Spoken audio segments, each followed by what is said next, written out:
Gracias, presidente. El INEGI reporta que los mexicanos gastaron 7 veces más en salud que la inversión total que hizo el gobierno federal en este sector el año pasado.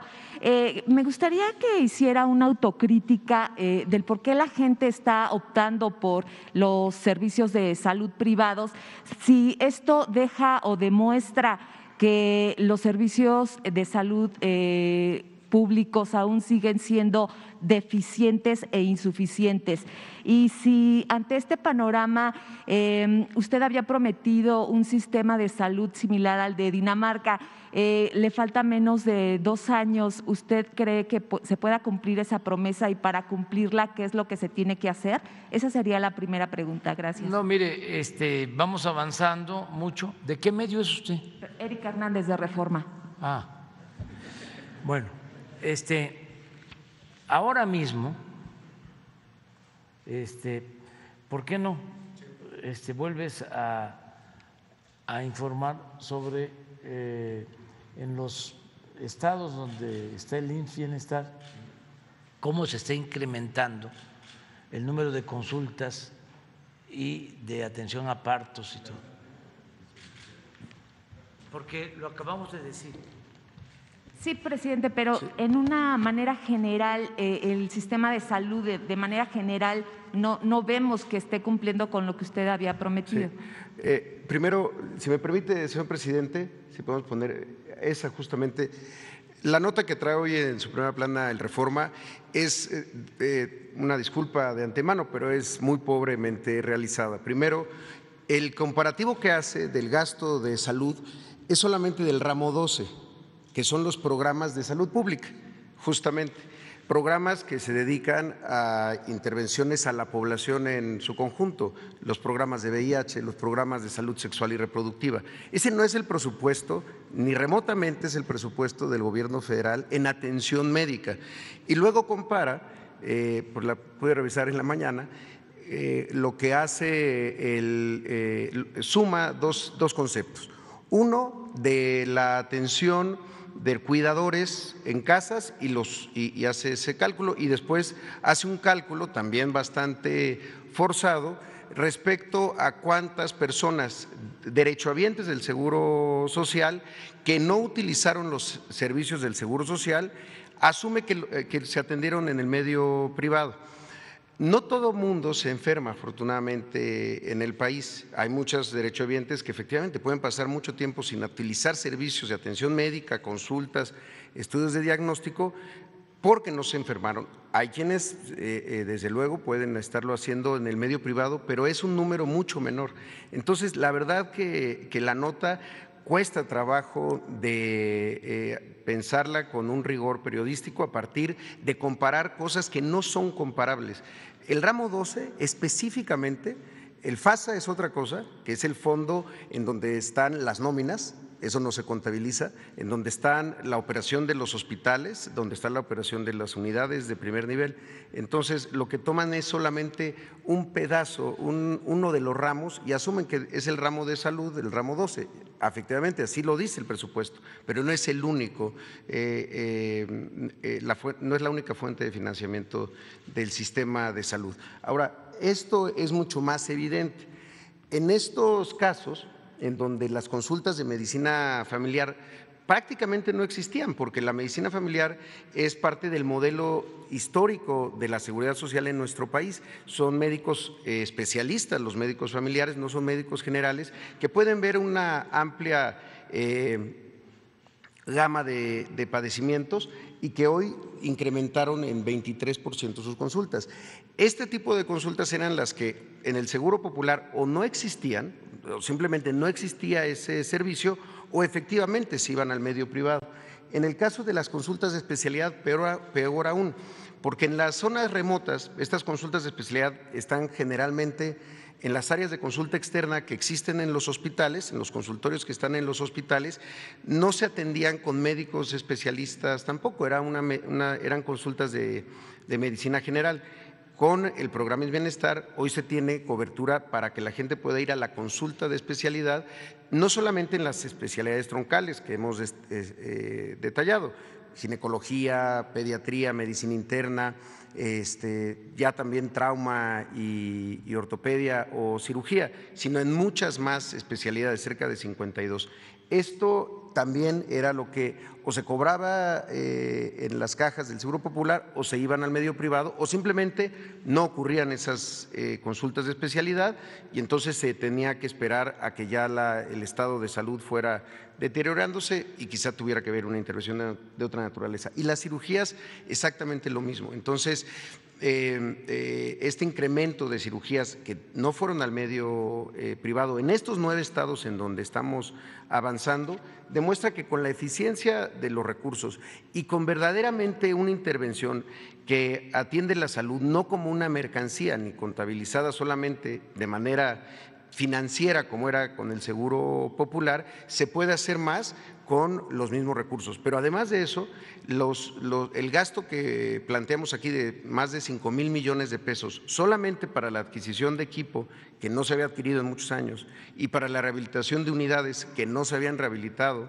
ni atendido durante muchos años, pues es lo que permite tener esta productividad. Entonces, ¿cuál sería la autocrítica o el calificativo que ustedes mismos se dan sobre los servicios de salud? En el caso del IMSS vemos clínicas donde en el servicio de urgencias hay gente que está hasta 3 días sentada en una silla de hierro en el piso.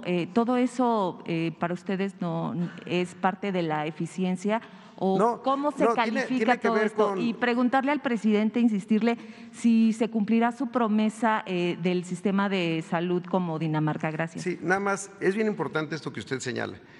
3 elementos contribuyen a que se tenga la necesidad de seguir invirtiendo. El primero es los 30 años de desatención a la atención primaria de la salud. Es decir, todo lo que se ha defendido sistemáticamente deja de ver que México en 30 años se convirtió en el campeón en enfermedades que se pudieron haber prevenido, en enfermedades crónico-degenerativas, obesidad, diabetes, dislipidemias y demás. Esos 30 años de régimen neoliberal que se defienden con tanta vehemencia, no se toma en cuenta que fueron los años donde se incrementó y se cambió en la atención médica, se hizo un giro y pasamos de atender atención ginecobstétrica, enfermedades de contagio o accidentes, a atender enfermedades que se hubieran podido evitar.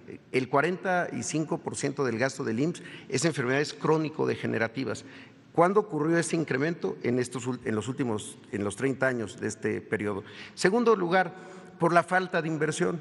Por la falta de inversión en la atención médica. Es que tenemos hoy una situación de insuficiencia para poder atender, a pesar de que se han incrementado el número de contrataciones de personal médico. Porque ese es el tercer elemento, la falta de formación de médicos especialistas en términos de la necesidad de los propios sistemas de salud. Eso es verdaderamente criminal, que durante 30 años no se hayan formado los médicos suficientes para los que iba a necesitar el mismo sistema de salud. A eso súmele la pandemia. Entonces, creo que hay razones que explican esto y acciones que están intentando corregirlo. Entonces, Gracias. digamos, superar esos 30 años, ¿cuánto va a llevar y si se podría, o qué es lo que se podría lograr en menos de 2 años? Gracias. El año próximo, a más tardar a finales, ya tenemos un sistema de salud pública como el de Dinamarca. Y puede ser que mejor. Y te voy a explicar por qué. Vamos a tener un sistema de salud pública como el de Dinamarca,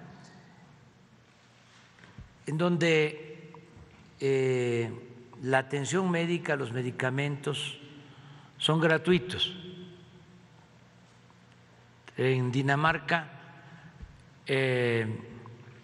tienen políticas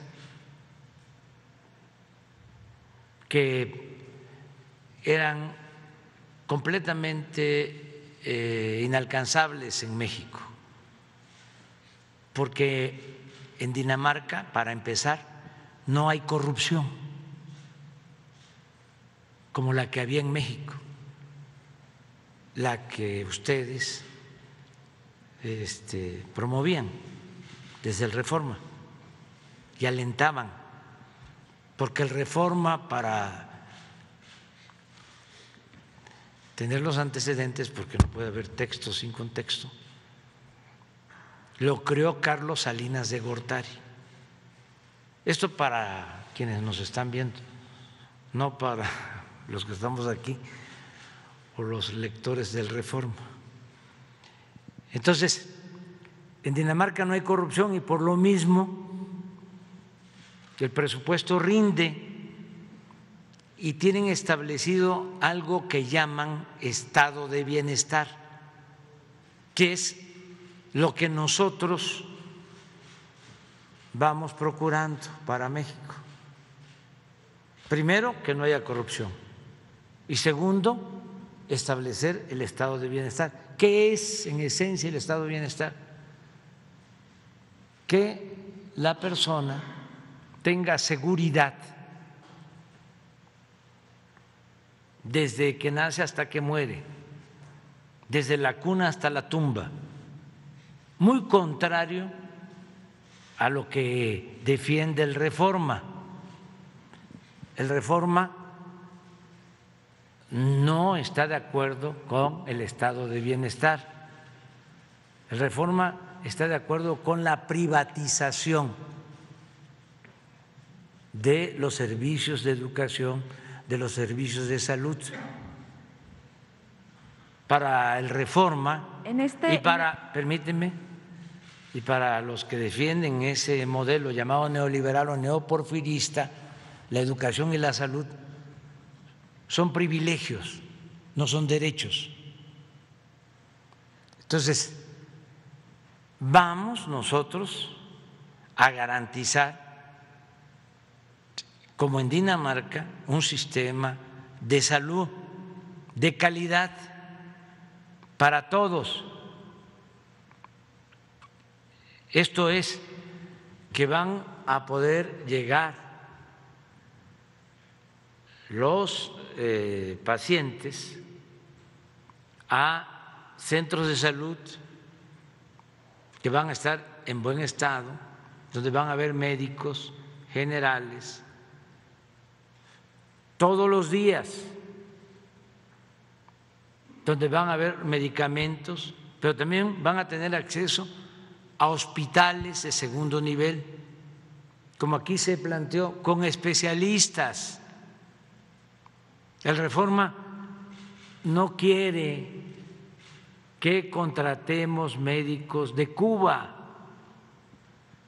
pero el Reforma fue corresponsable de que nos quedáramos en México sin médicos y sin especialistas por el modelo, en este modelo de bienestar, neoliberal. En este modelo de bienestar que usted comenta, digamos, un ciudadano llegará a urgencias, no estará en una silla de aluminio. No va a estar así. Las cirugías no tardarán 6 meses. O que nos pudiera detallar cómo es esa atención. No, y es mi compromiso y les voy a volver a ganar a los del Reforma, porque no sabe, además de mis convicciones humanitarias, la dicha enorme que me produce ganarle a los conservadores. O sea, porque es ganarle al individualismo, al egoísmo, ganarle a los que tienen como Dios al dinero, ganarle a la falsedad, ganarle al racismo, ganarle al clasismo. No, si tiene su parte atractiva, decía un maestro, a veces la política cuando es buena,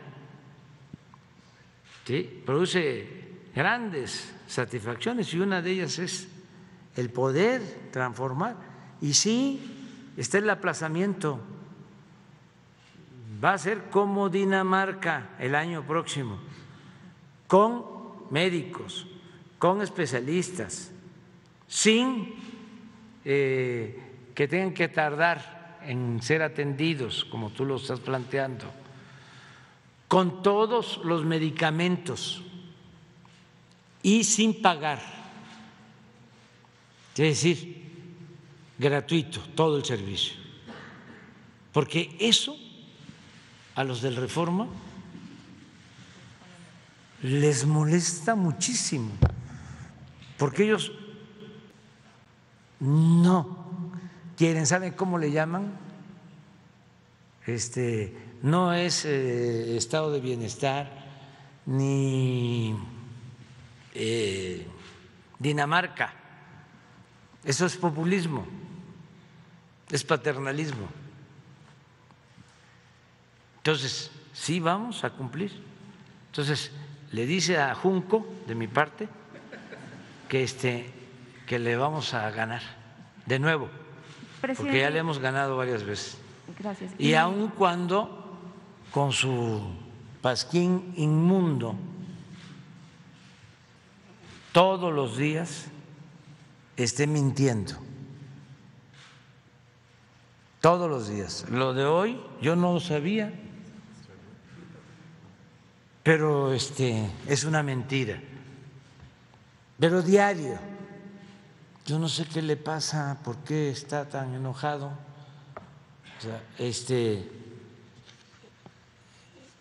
le entiendo, pues, porque no solo es él representa al señor Fernández, el dueño de los Oxxos de Monterrey, y representa, pues, a un grupo que siempre lucró con el presupuesto público y se dedicaron a saquear y ahora están muy molestos, pero que se serenen, que se tranquilicen y que esperemos, es el año próximo, lo de Dinamarca. ¿Y sabe por qué le decía que va a ser mejor? ¿Por qué? Porque Dinamarca tiene mucho menos población que México. Dinamarca debe de tener como 10 millones de habitantes. A ver, por favor. ¿Cuánto? 5 millones.